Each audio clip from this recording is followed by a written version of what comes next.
Hey guys, in this chapter we'll be learning about what is the meaning of economics, the meaning and nature of business economics, the scope of business economics, and the basic problems faced by economy, and how these basic problems are solved by each economy, and the role of price mechanism in solving this basic problem. Economics. The term economics is derived from a Greek word called oikonomia, which means household management or household. So, two important things which you should know in economics is humans have unlimited wants but have limited resources to satisfy those unlimited wants. So, let's give an example to this. Let's say it's your birthday and you want to buy chocolates, cake, clothes, but you will have a constraint. That is, you would have only 1,000 rupees to buy all these things. So what we see in this example, we have unlimited wants, but we have limited resources in terms of money. So economics is nothing but a study of how you are going to manage these unlimited resources to satisfy your limited wants. That is the definition of economics. It is a study of process by which you are using your relative scarce resources, that is limited resources, to satisfy the competing unlimited wants. How are you going to use your limited resources to satisfy your unlimited wants? That is the meaning of economics. Previously, we saw the definition of economics. The definition was correct, but it is a narrow definition. It considers or it gives a picture to the society that the resources are fixed in nature, but in reality it is not so, because your new resources can be found out, or your skill might be upgraded because of better education or better knowledge, so which the previous definition does not consider. And one more important thing, it does not consider uneven income. One thing you should be aware or you should appreciate is that economic problems are complex in nature. Okay, so it's not very easy to define economics, because you're going to deal with complex nature, and these complex natures are going to be affected by political setup, social norms, etc. Scope of economics. What is scope of economics? Scope means an area under which the subject is applied. In economics, the scope is divided into two, that is micro and macroeconomics. Let's see what is micro and macroeconomics. Microeconomics. Microeconomics is a study of individual or a firm. If I study how an individual is going to spend his income, or how a firm is going to set up its pricing for its product, then that study is known as microeconomics. If I study the entire economy as a whole, okay, then that study is known as macroeconomics. Let's take an example of microeconomics. Let's say ABC Limited is setting up a pricing for its product, right? That is an example of microeconomics. I'm going to study how ABC Limited is going to set up its price, because that price will affect only ABC Limited. Let's say unemployment level, or a foreign currency, a value of Indian rupee. If you study in those aspects, those are study of macroeconomics, because it considers the entire economy and it affects the entire economy. There is a unique relationship between micro and macroeconomics. Micro is about individual, how they make the decisions to allocate the limited resources to satisfy the unlimited ones. Macro is study of the economy as such, how are they dealing with limited resources to satisfy their unlimited wants. So the relationship is summation of micro is nothing but macro. So if I sum up all the micros, then it's nothing but a macro. And because of this, macroeconomics is also known as aggregate economics. business economics is a very important topic. What is the meaning of business economics? I take economics and apply it to business scenarios. That is known as business economics. So in other words, integration of economic theories with business practices.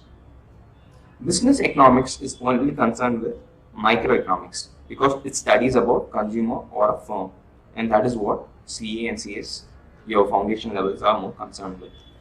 So business economics is also known as applied economics or managerial economics.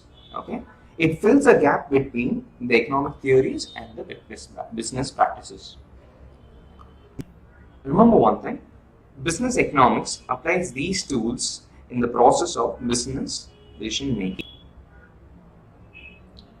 Let not the word business confuse you, because this business economics can be used for non-profit organization also.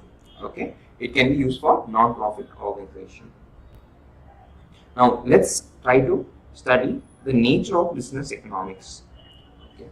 Nature means what is the characteristics of business economics. Nature of business economics, it's science or art based on microeconomics and elements of macroanalysis, is pragmatic in approach. It is interdisciplinary, normative, and use of market theories. We'll dive into each in depth. Science. Science is nothing but which has a cause and effect relationship. So science is a system of body of knowledge which establish a cause and effect relationship. Let's say demand. If prices are increasing, demand will fall. So same thing, it has a cause and effect. Cause is price increase, effect is demand falling. So business economics is a science. It uses tools like maths, stats, econometria, and it's based on scientific studies. Okay, so only it's known as science. And it is also known as art because it involves practical application of rules and principles to attain an objective. It is concerned with micro. We learned in the previous chapter that business economics is only art of business economics is microeconomics. So it is concerned more on micro. But let's say you're a business manager, you should be knowing what is happening in the macro to make a proper decision. So it is affected by macro. Although it is based on micro, it involves some elements of macroeconomics. Pragmatic. What is the meaning of pragmatic? Pragmatic means practical. So business economics approaches problems in a practical approach, whereas microeconomics are theoretical in nature and they have some unrealistic assumptions. Interdisciplinary. Discipline, you guys would have studied. What discipline you guys are studying? You might say commerce or science. So interdisciplinary means it incorporates different tools from other disciplines of study such as maths, operational research, management theories, accounts, marketing, finance, statistics.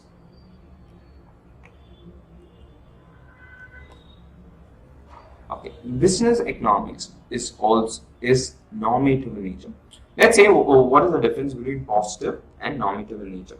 Okay, when we say positive economics science means, it's also known as pure science. It establishes a cause and effect relationship between the variables. So it states what is or what ought to be. It is descriptive in nature. For example, we'll say Indian economy is growing at 7%. It is descriptive. It is what a statement. Okay, I'm saying the fact. It is dealing with the fact. There is no involvement of value judgment here. Okay, let's say normative science. Normative means involves value judgment. It involves judgment, or it is prescriptive in nature. It suggests what should be, or under what circumstances, and it considers welfare consideration also. Okay, So let's differentiate between normative and positive. Normative means it's prescriptive, we saw. So let's say Indian economy ought to grow by 8%. That is, I'm prescribing or I am suggesting or it should ought to be. Okay, it is not the fact, but it should be growing at 8%. That is normative in nature. If I say Indian economy is growing at 7%, that means it is a fact. Indian economy is growing at 7%. It is descriptive in nature. Okay, microeconomics here is normative. It is not positive. Got it? It is based on normative, but it sometimes includes some elements of positive economic theories also. Now we'll move on to scope of business economics. Scope of business economics. Again, they are divided into two. That is microeconomics and macroeconomics. Microeconomics is applied for operational or internal issues. Okay. Macroeconomics is applied to solve environmental or external issues. So let's see what comes under microeconomics, what comes under macroeconomics. We'll break down the scope of business economics. Demand analysis and forecasting. What does the word demand analysis means? I am analyzing the demand. It pertains to study of behavior of a consumer in the market. I am studying how my demand is coming, from whom my demand is coming, what is the nature of the consumer, what are the characteristics of the consumer. That study is known as demand analysis. Demand forecasting means I am predicting the demand. Forecast means nothing but prediction.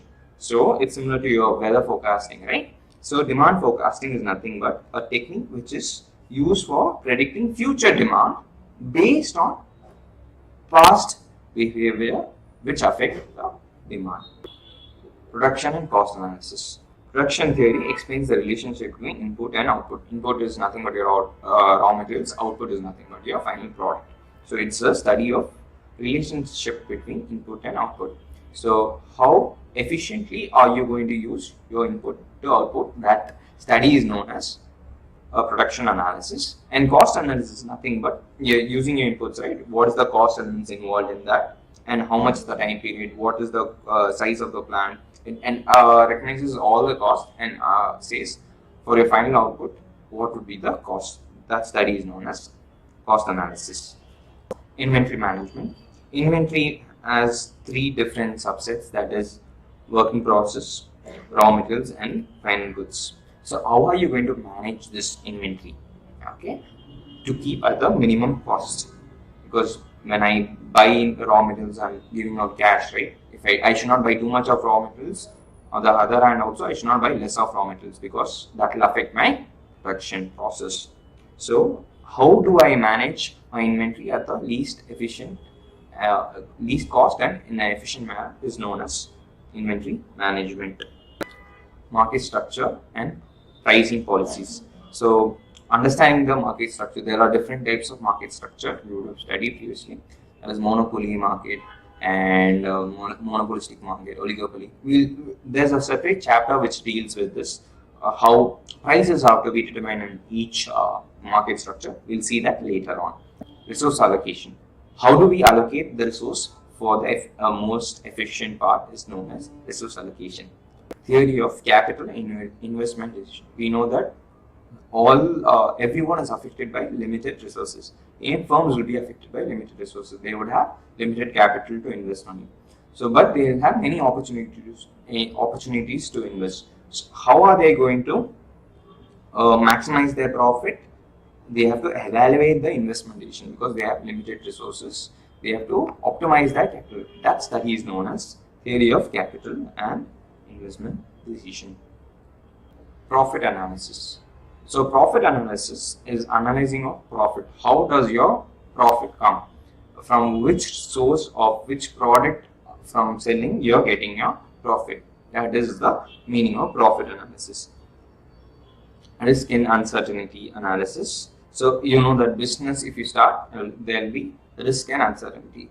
How you're going to analyze your risk and uncertainty based on past data and current information and future prediction is known as risk and uncertainty analysis.